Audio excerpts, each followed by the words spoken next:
Hello, I am Taureor and welcome to my newest series, which is Europa Universalis IV Starting Guides for Countries.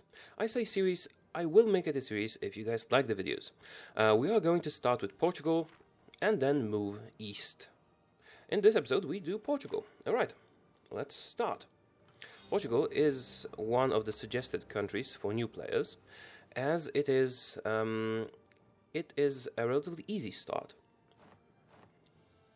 You are safe. You are safe in Europe because Castile is your historical friend and is very unlikely to attack you. As you can see, they start with a special relations modifier to a historical friend. Portugal is a country uniquely geared for colonization. Them and Castile most of all.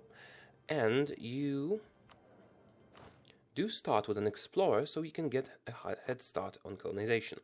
Basically, I do recommend Portugal if colonizing the New World is something you're interested in. Okay, how do we play Portugal successfully? Well, it all depends on what you want to achieve. If you want to go for the New World, you'll just colonize, and it's pretty easy. I'll tell you how in a minute. If you want to dominate Europe, it is a little bit more difficult, and you have to start by either acquiring a subject outside of the control zone of Castile, like for example Navarra, and then expand from there, or you can just betray Castile's friendship, and kill them using some allies you can get. And finally you can move towards Africa, which is not very difficult, but it requires much more micromanagement than colonizing the New World. Alright, let's start. Our king is decent, not good, not bad. He is totally average. It would be better if you could get a better one, but it doesn't really matter that much. As for advisors, I do recommend, as you have a pretty decent income, I do recommend getting level 1 advisors and everything. Doesn't really matter which one, you just want them for points. As for starting actions, again, it depends on what you want to achieve. If you want to expand into Europe, I would suggest checking Castile's rivals. In this case, it's Aragon, Provence, and France, and trying to ally them. Allying France will be difficult. Oh, right, because we start with an alliance with England, and France and England usually hate each other. However, England could be sufficient, theoretically. As you start with the Regency Council, it will take a long time before you can declare a war, but it's not the problem. It is the long game. Okay, so if we want to start with attacking Castile, we will need an alliance with their rival, which is Aragon. And you have to act fast, because Aragon has an event that will make them a subject of Castile, very, very likely. Alright, you could also try to get Navarra. You can't really diplovassalize them as Aragon and Castile can, but you could do an OCB war against them and just take them over. I wouldn't recommend that course of action, but it is a possibility. Finally, you could try to expand into Ireland and Scotland or Brittany, but it all involves no CB wars. So not necessarily the best idea. In general, if you want to expand in Europe, I do recommend making friends with Castile's enemies. You could even ally them for a little while, just to make sure that they don't stab you in the back and then don't get more allies. But Aragon is more important to you in that regard, and you have to be quick if you want to do that. If you get someone to help you against Castile and they don't get anyone to help them, you should win rather easily. However, getting someone to help you might not be that easy, especially if England and Castile are not rivals. Basically, if it's you and Aragon against Castile, you should win, but they might get other allies, which would make things problematic. I'll let the game run in a little while, for a bit, and see how it pans out, and give my reaction to the situation so you guys know what I would do. If you decide to expand into Africa, there is really no major trick to it. If you abandon expanding into Europe and decide that expanding into Africa is your bigger priority, you have to ask yourself if you want North Africa or just the middle and south parts. If you want North Africa, there is a big problem you will have to face. The provinces in here have, because of Berber traditions, they have increased coring cost, which will be very, very, adamant point consuming. if you want to core those provinces. It can be circumvented a little bit by creating vassals in the area, but it is generally a long and tedious process to conquer this area. If you decide to do it, though, you would probably like to keep Castile as an ally, as they can be helpful, and you will need some help because Morocco is approximately as strong as you are at the beginning of the game, and they can get some more allies. If any of them ally the Ottomans, you could be in big trouble attacking them. So, but you do start with missions that can give you immediate claims on Morocco. So if you feel confident in your abilities, you can just take on Morocco, but it's much safer to do it with an ally. Also, if you do any of those things, you don't have to abandon colonization of the New World, because it will come naturally, but it will be, let's say, a side activity. Okay, and finally to the speciality of Portugal, which is colonizing. You will need to explore. You need 3 light ships for an explorer, so you just assign the explorer and send him out. Doesn't really matter that much in what order you do it, because you won't have colonial. You won't have the range for the ships to explore the areas you really want at the very beginning. But you'll get there. Don't worry. You will get there, and you will be the first. And with colonizing, there is an important bit that you will want to remember. You absolutely have to keep your your relationship with the Pope very high. You need the Pope to like you. Why? Well, there are those things called colonial regions, and if you get, I should probably run the game a little bit to show you. You know what? I'll just type a command to disable Terra Incognita so we can see the whole world. Now, I usually play in Iron Man. This is not Iron Man because I just want to show you a few things. So, now that we see the whole world, I will show you the colonial range. We don't have colonial range in the area. We will change that in 2 ways. We can grab that bit over here, Arguin, to extend our range, or the islands as well, Cape Verde. Or we can do that by increasing our technology and ideas. And once it is done, it will be quite easy. Oh, crap.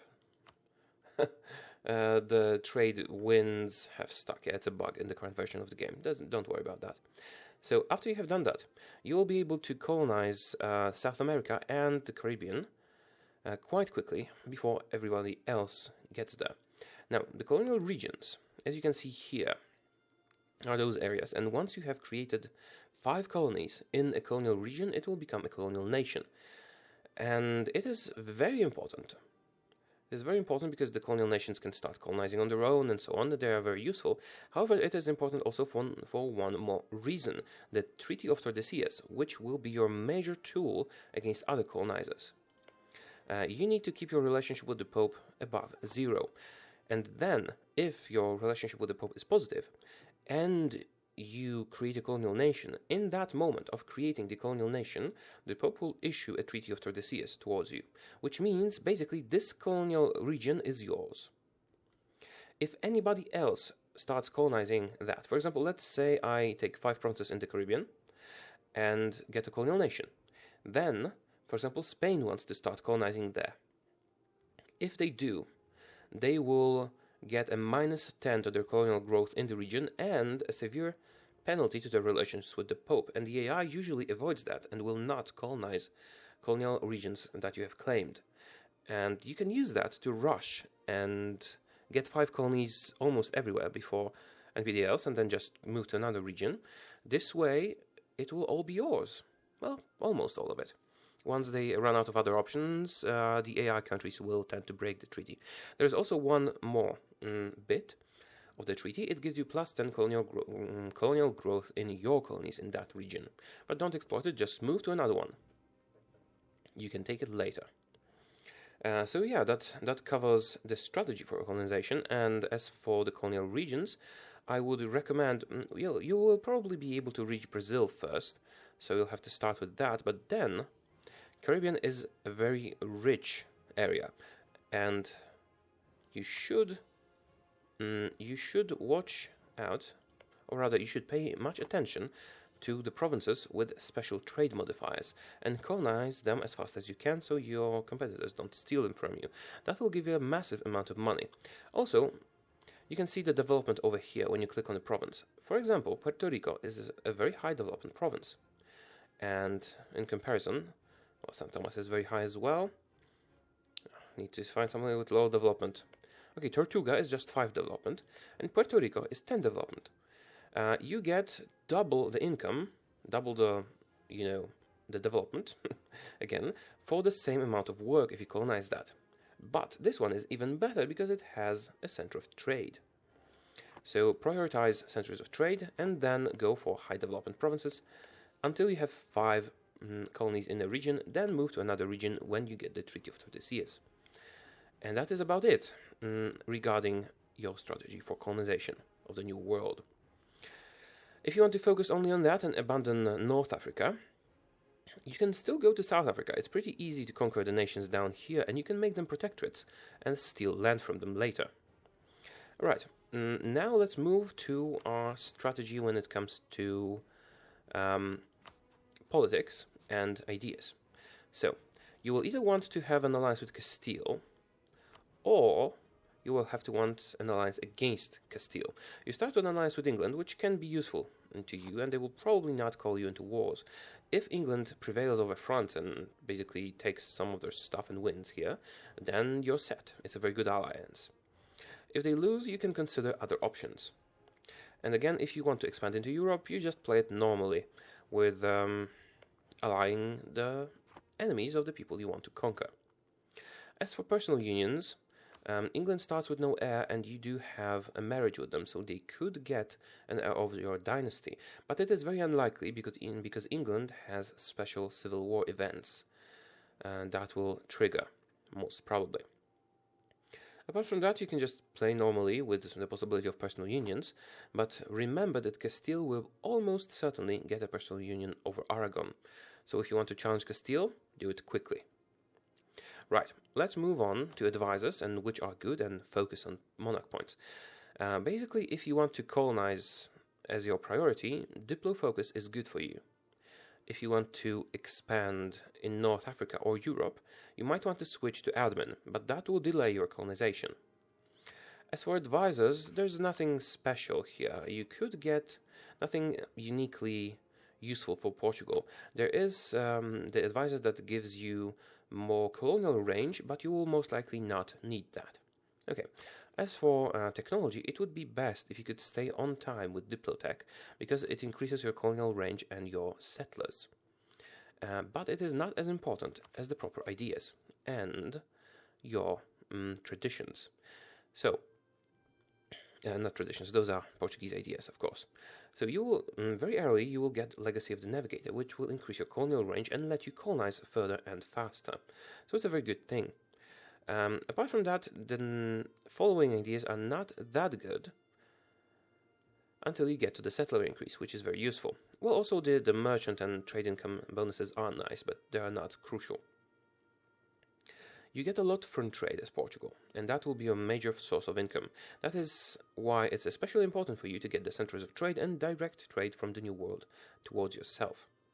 Now, as for the idea choices, the most important is exploration. You have to take it as the first idea, almost unequivocally. There's really no reason to not take it as your first idea. As when you have filled it, that you will be able to colonize the New World very quickly. As for the next, on second and third idea groups, it will depend on your goals a little bit. You might want to go, for example, for administrative if you want to be conquering Europe and get the core creation cost reduction. Or you could try to go for, let's say, innovative to get technology cost reduction. But I would probably recommend that the second idea group you take is expansion, so that you can get even more colonists, even more colonial growth, and even more trade power.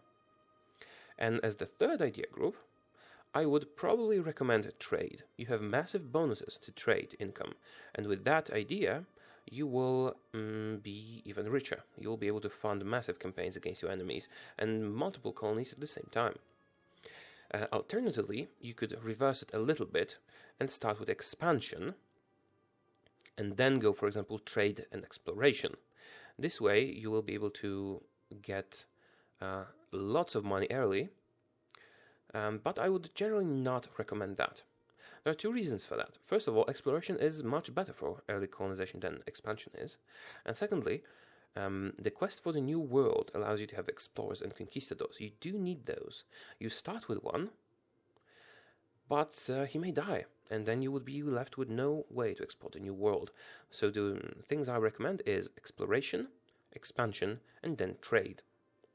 As for the ideas after that, you could go with a humanism, but it really depends on what you're doing. If you're conquering a lot of Africa, the humanism could be useful.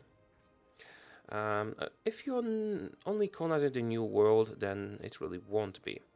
And you could go with economic. That would decrease your autonomy and your inflation. Where's that inflation bit? Here.